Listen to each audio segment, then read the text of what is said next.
Yes, go ahead. Yeah, I know.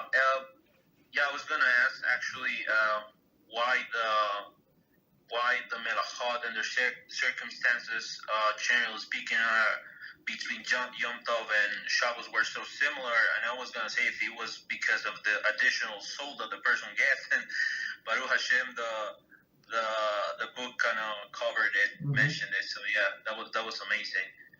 So I have another question about the midrash.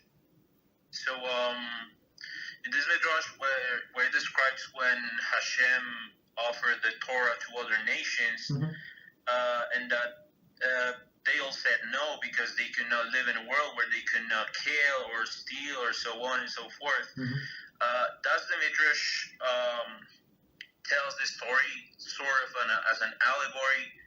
I mean, in such a fashion, in order to describe the reason why Hashem did not give them the Torah, or was it exactly the way it happened? Meaning, like, perhaps Hashem talked to a prophet among those nations, and that was the way it happened. I would just like to know that. Okay, so technically, I don't think the managers discussed the technicality, how they would know, but if Hashem wants something to be known, everybody knows. I give you one example. How everybody know, like it's simple question, but have you ever thought about it? Like how everybody knows that it's 7 days in a week? Who told them? Right? It's not logical. So in the month, not according to Jewish month, not according to the not according to the lunar months, not according to solar months. That does not get like even number of the weeks, right? It's 29 days, 30 days, or according to lunar, like 31 days. So it does not make sense. So how everybody know about 7 days? That's a good question, no?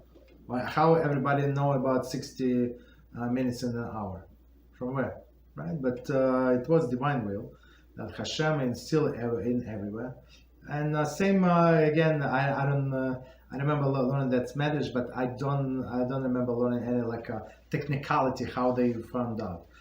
But it's irrelevant because first of all, simple people could not have a vote. Like they even if they would want to accept the Torah, it was not up to them. It was up to the ruling party, whatever king and his advisors and all of the rich people, ministers, and they decide. They say who needs that.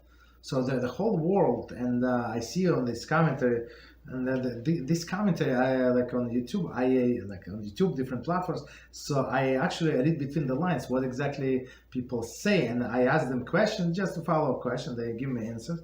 Very interesting. Some contact me personally. It's very interesting from different walks of life. Baruch Hashem.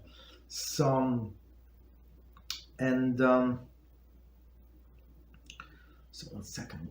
Say so this who are in charge with king, and they say so they yeah now I remember. So these people who try to look to understand the Judaism, Jews and non-Jews, Baruch Hashem, right? They say they always concerned about all of the limitations. Like limitations is a killer for them. So they think if they're free, they can do everything. So opposite is true, right? They control what they desires. It's a lesson for another day. But they control. They're not free, right?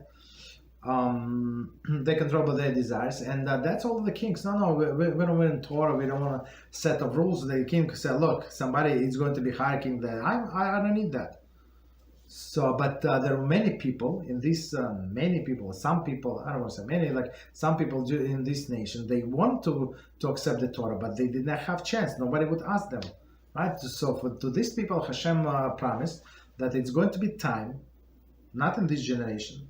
Sometime later, one of your like reincarnation of your soul, that I'm going to give you opportunity, and you would be able to convert and become a Jew. So I'm promising you, and you're going to feel like special urge, like the whole country would not feel, but you're going to feel.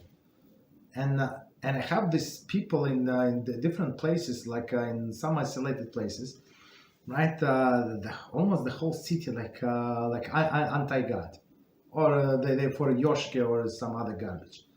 You understand? And there are only a few like special souls. How? That's how we just explained.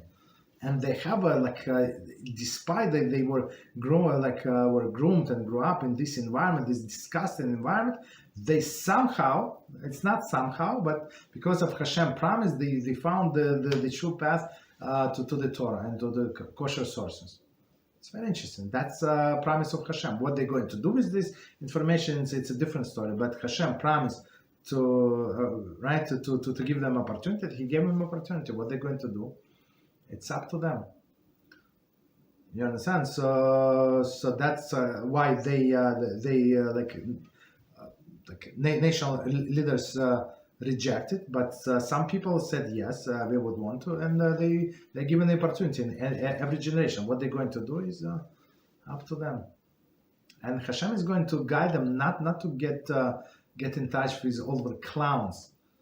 You understand? But to kosher Torah, if they want to, they will they have these inner feelings from nowhere.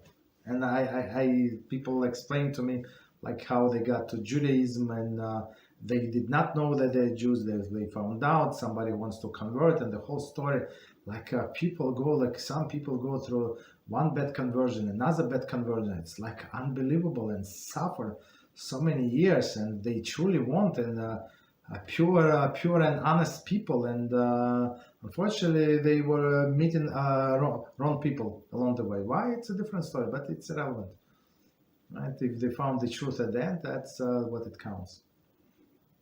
Okay. Any other questions?